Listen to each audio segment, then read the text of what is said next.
ඉතින් අද ගොඩාක් ලස්සන දවසක්. ඒ වගේම තමා විශේෂ දවසක්. මොකද මගේ චූටි දූලා දෙන්න මුලින්ම කෝච්චියේ ගමනක් යන දවස. ඉතින් අද එයාලට ගොඩක් විශේෂ දවසක්. ඒ වගේම තමා ගොඩාක් ලස්සන දේවල් තියෙනවා බලන්න. එයාලගේ නිවාඩු මාසේ දෙසැම්බර් නිවාඩුවේ වීඩියෝ එකක් තමයි අද ඔයාලට අරගෙන ඉන්නේ. ඉතින් මේ අපි බලාගෙන ඉන්නේ එයාලගේ ලස්සන දවසේ අලුත් අත්දැකීම විඳගන්න. අප්පච්චි ටිකට් අරන් එනකන් අපි තුන්දෙනාත් එක්ක මෙතෙන්ට වෙලා වාඩි වෙලා හිටියා. ඉතින් බාග ටිකට් දෙකයි සම්පූර්ණ ටිකට් දෙකකුයි අරගෙන අප්පච්චි මෙතෙන්ට ආවට පස්සේ අපි බලන් හිටියේ අපේ යාළුවා එනකන්. යාළුවා කිව්වේ මෙන්න මෙයාට. මෙයා තමා ගාලු කුමාරි දුම්රිය. 8:00ට විතර තමයි අලුත්ගමින් මෙයා එන්න පිටත් වුණේ. අපි ගල්කිස්සට යන්න තමා හිතාගෙන ඉන්නේ අද ට්‍රේන් එකේ. ඉතින් මේ විදියට ඇතුළට ආවට පස්සේ අපිට එක තැන ෂීට් නම් මුලින්ම හම්බුනේ නෑ. පස්සේ මමයි චූටි දුවලා දෙන්නයි එක තැනක වාඩි වෙලා ආවා. මහත්තයා ඊට එහා පැත්තේ ඉස්සරහා ෂීට් එකේ වාඩි වෙලා හිටියා. පස්සේ මෙතන එහා පැත්තේ හිටපු දෙන්න බැස්සට පස්සේ අපි 4 දෙනාම එක තැන ෂීට් දෙකක වාඩි වුණා. වටේ බලපලා කඩචෝරු කකා මේ ලස්සන ගමන පුංචි වෙලාවකින් නැවතුම්පරට ළඟා වුණා. ඒ කියන්නේ ගල්කිස්ස ස්ටේෂන් එකට. අපි මෙතනින් බැහැලා ගාලු කුමාරීට සමු දීලා ඊට පස්සේ මීටර් ටැක්සි එකකින් ඉතුරු ටික දුර යන්න දාගෙන ඉතුරු ටික ඉතින් ඔයාලට හිතේ අපිට දෙහිවලින් බහින්න තිබුණනේ කියලා. හැබැයි ගාලු කුමාරී දෙහිවල නතර කරන්නේ නැහැ කිව්වා. මෙයා එක්ස්ප්‍රස් එකක් නිසා. ඊට පස්සේ අපි යාට සමු දීලා මෙතනින් උඩට නගිනකොට හරිම ලස්සන වටපිටාවක් තමයි අපිට බලා ගන්න පුළුවන් වුණේ. ඉතින් අපි එතනත් ටිකක් වෙලා නතර වෙලා වටපිට සිරි නරඹලා තමයි ආපහු ගමන ආරම්භ කරේ. මේ බලන්නකො මේ හරිය කොච්චර ලස්සනද කියලා. මේ ගල්කිස්ස වෙරළ තීරය. ඊට පස්සේ අපි මීටර් ටැක්සියක් කතා කරගෙන අපේ ගමනේ ඉතුරු ටික ගියා. මීටර් ටැක්සියට රුපියල් 500ක වගේ මුදලක් තමයි ගල්කිස්සේ ඉඳලා දෙහිවල සූ එක ගාවට තිබුණේ. අපි එතනිනුත් ටිකට් අරගෙන මුලින්ම ගියේ මින්මැදුර බලන්න. මින්මැදුරේ ගොඩාක් දේවල් අපි කලින් දැකලා තිබුණාට චූටි දුවලා දෙන්නත් කලින් මෙහි සත්තුවත්තේ ඇවිත් තිබුණාට ගොඩාක් වෙනස් වෙලා තිබුණා. අලුත් වෙලා තිබුණා වෙනදට වඩා මින්මැදුර. මේ වගේ ලස්සන තැන්වල නැතර වෙලා ෆොටෝ ගහලා ඒවා වල විස්තර බලලා අහලා ගොඩාක් සතුටු වෙලා අපි ආයෙත් ඉස්සරහට යන්න ගියේ. එක වර්ගයේ නම් වලින් හඳුන්වන විවිධ මාළු වර්ග මින්මැදුර ඇතුලේ හිටියා. ඉතින් ඔයාලටත් බලා ගන්න මම ඒ ටික දෙනෙක්ව විතරක් මේ වීඩියෝ එකට එකතු කරගත්තා. ඉතින් විශේෂ කෙනෙක් ඉන්න ඔයාලට පෙන්වන්න මම හිතේ මේ මින්මැදුර ඇතුලේ ඉන්න ලොකුම මත්ස්‍යව ඔයාලට තව පොඩ්ඩකින් මේ වීඩියෝ එකේ බලන්න පුළුවන්. එයා ගොඩාක් ලොකු කෙනෙක්. ඉතින් පොඩ්ඩක් ඉන්නකෝ. මේ බලන්නකෝ ලස්සන මාළු වර්ග ගොඩාක් මෙතන හිටියේ. ඉතින් අපිට එක්කෙනාගෙන් එක්කෙනාගේ නම් මතක තියාගන්න බෑනේ. මම ඒක නිසා පුළුවන් හැම තැනකදීම ඔයාලට එයාලගේ නම් මේ විදියට අරගෙන ආවා. මේ අත්දැකීම විඳගන්න අනිවාර්යයෙන්ම ඔයාලත් සත්තුවත්තට යන්න ඕන. මොකද මට නම් හිතෙන්නේ අනිත් තැන් වලට වඩා මේ සත්තුවත්තේ ගොඩාක් දේවල් විශේෂයි. ගොඩාක් ලස්සන දේවල් බලන්න තියෙනවා. පුංචි මාළුවෝ, ලොකු මාළුවෝ, එක හැඩවල මාළුවෝ මේ හැමෝම බලපලා අපි ඉස්සරහට ආවා. ඉතින් බලන්නකො මෙන්න මෙයා තමා මෙතන ඉන්න ලොකුම මාළුවා.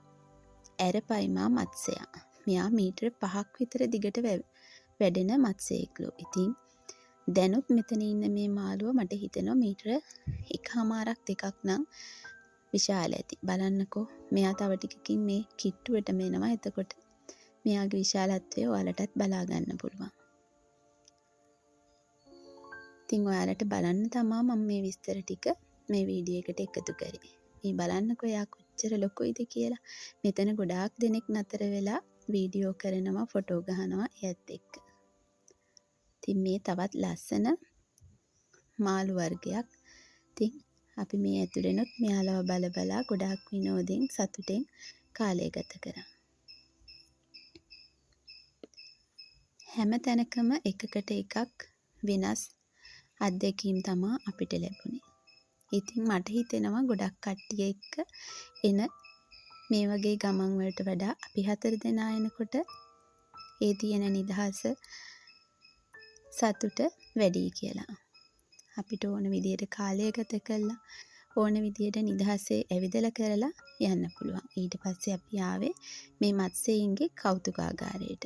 මත්ස්‍ය විතරක් නෙමෙයි ගොඩක් සත්තුන්ගේ ඇටසැකිලි අස්ති කොටස් මෙතන ගොඩාක් තිබුණා. ඉතින් අප්පච්චි දූලා දෙන්නට ඒවා විස්තර කර කර තමයි ඉන්නේ. සමහර තැන්වල නම් ඒවා විහිළු කතා වගේ හිතලා එයාලා hina වුණා, සතුටු වුණා, විනෝද වුණා. ඉතින් මේ බලන්නකෝ මේවා අපේ රටට ඇත්තටම සම්පතක්. මොකද විදේශකයන් ගෙන්න ගන්න විදේශ ආදායම් උපයන්න ගොඩක් හොඳ දේවල් කියලා තමයි මට නම් හිතෙන්නේ.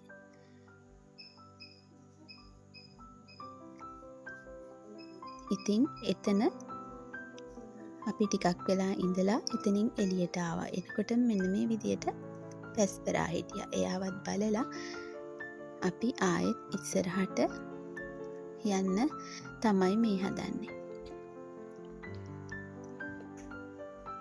වටේම එකම විදියට කුරුල්ලන්ගේ සද්ද තමයි ඇහෙන්නේ. හරිම ලස්සනයි. හැබැයි මෙතන සමහර සත්තුවත්තවල් වල සත්තු ඉන්න තැන්වල ගොඩාක් පුංචි කූඩු හදලා කොටු කරලා තියෙනවනේ. ඒ වුණාට මෙයාලා ගොඩාක් නිදහසේ ඉන්න විදියට තමයි අපි දැක්කේ. හැමෝටම ගොඩාක් ලොකු ඉඩකඩක් වෙන් කරලා එයාලගේ නිදහසට බාධා නොවන විදියට තමයි මේ සත්තුවත්තේ වැඩ කටයුතු කරලා තියෙන්නේ. දිහිවල සූ එකේ ඔයාලා ඉතින් ගිය නිසා ගිහිල්ලා ඇතිනේ ගොඩක් අය. ඉතින් විස්තර දන්නවනේ. මේ අපි යන්නේ කුරුළු උයන බලන්න. ඉතින් කුරුළු උයනේ වුණත් එයාලට කූඩු කරලා එහෙම නෑ ලොකුවට වටේ කවර් කරලා කුරුල්ලන්ට ඒ නිදහස උපරිමම විඳ ගන්න ඉඩ දීලා තිබුණා. ස්වභාව සෞන්දර්යයට හානි නොවන විදියට ලස්සනට පරිසරය නිර්මාණය වෙලා තියෙනවා. ඒ ඉන්න සත්තුන්ට වගේම අපිටත් දැනුනේ ගොඩාක් ලොකු නිදහසක්. අපි එයාලා බලන්න ආවට වඩා මට වෙලාවකට හිතුණා එයාලා අපේ දිහා සතුටින් බලන් ඉන්නවද කියලා. ඒ තරම් එයාලා නිදහසේ තමයි කාලය ගත කරේ. ඉතින් වටේම තියෙන පුංචි කඩවලින් කඩචෝරු අරගෙන දෙන්නත් එක්ක බෙදා හදාගෙන කකා තමයි ඉස්සරහට ගියේ. මේ යන ගමනේ පුංචිවත් වෙහෙස මහන්සියක් දැනුනේ නෑ. මොකද ඉන්නේ අපි 4 දෙනා විතරයිනේ. තව කෙනෙක් ගැන හොයන්න ඒ යන කාලය තව කට්ටියක් එක්ක ආවනම් එයාලව හොයා ඇවිදින්න යන කාලේ පවා අපිට තිබුණේ අපේ සතුටු වෙලාවට වෙන් කරගන්න. ඉතින් මෙතන ලස්සන දිය ඇල්ලක් තියෙනවා. ඉතින් ආයෙත් කඩයක් හම්බෙලා මෙතනින් ඒ දෙන්නට වගේම අපිටත් කඩල කොටක් අරගත්තා යන ගමන් කකා යන්න. මේ බලන්නකෝ. මෙයා මොකද මේ බොහොම වේගෙන් එහා මෙහා යන්නේ කියලා. නිකමට හිතන්න මෙතන මේ කූරු ටික මෙයාට කඩා ගන්න පුළුවන් වුණොත් අපිට මොනව වෙයිද කියලා. මෙයාට වුණත් හරිම නිදහසේ ඉන්න ගොඩාක් ලොකු වටපිටාවක් තමයි නිර්මාණය වෙලා තිබුණේ. මේ හැමෝටම ඒ විදියට නිදහස තිබුණා. ඉතින් මෙන්න මෙයා කරන දේ බලන්නකෝ ඔයාලා. එයා අපි ඉන්න පැත්තට අත දික් කරලා අපෙන් මොනවා හරි ඉල්ලනවා. හැබැයි යාලා ඉන්නේ ගොඩාක් ඈතින්. ගොඩක් ලොකු ගස් උඩ. අපි තවත් වටපිට බලා ඉස්සරහටම ගියා. දැන් නම් අපි 4 දෙනාටම ටිකක් විතර බඩගිනි. හැබැයි අපි දෙන්නගේ බඩගින්න පැත්තකට තියලා මෙයාලා මේ සතුටෙන් උඩ පයින්නේ මෙන්න මේක නිසා. ඉතින් මෙතනත් ටිකක් වෙලා ඉඳලම කෑම ගන්න යනවා කියලා හිතලා අපි මෙයාලව මෙතෙන්ට එක්කගෙන ආවා. මෙතන ලොකු දුවට විශේෂ තැනක්. මොකද යාට තව ගොඩක් කල් මේ වගේ තැන්වල සෙල්ලම් කරන්න බෑ. දැන් යාට අවුරුදු 10ක් වෙනවනේ. තව පුංචි කාලයයි එයාට මේ වගේ තැන්වල සෙල්ලම් කරන්න ලැබෙන්නේ. ඉතින් ඒ සතුට ඒ නිදහසත් එයාලට උපරිමම දීලා අපි දෙන්න පැත්තකට වෙලා වාඩි වෙලා බලාගෙන හිටියා.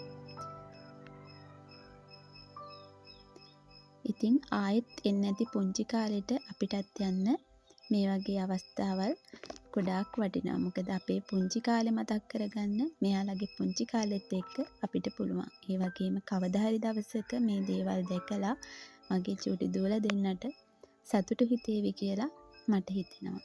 ඊට පස්සේ අපි ආවා මෙතන තියෙන කැන්ටින් එකට දවල් කෑම ගන්න. ඉතින් කෑම ගේනකන් අපි පොඩ්ඩක් වාඩි වෙලා වටපිට බැලුවා. මේ නත්තල් කාලේනේ. ඉතින් මේ ලස්සන පුංචි රෙස්ටුරන්ට් එක මේ නත්තරට හැඩ වෙලා ලස්සන වෙලා තමයි තිබුණේ. අපි 4 දෙනත් එක්ක දවල් ආහාරයත් අරගෙන ආයෙත් ඉක්මන් කරලා ඉතුරු ටික බලන්න යන්න තමයි මේ ලෑස්ති වෙන්නේ. ඉතින් ආයෙත් මෙතනින් ගමන පටන් ගන්න තමයි අපි හැදුවේ. හැබැයි තව අපිට ගොඩාක් දේවල් නැහැ බලන්න. ඒ වගේම තමයි මගේ ෆෝන් එකේ බැටරියත් බහැලා දැන්. ඒක නිසා අන්තිම හරියේ පුංචි වීඩියෝ ක්ලිප් ටිකක් ගන්න මට මගහැරුණා.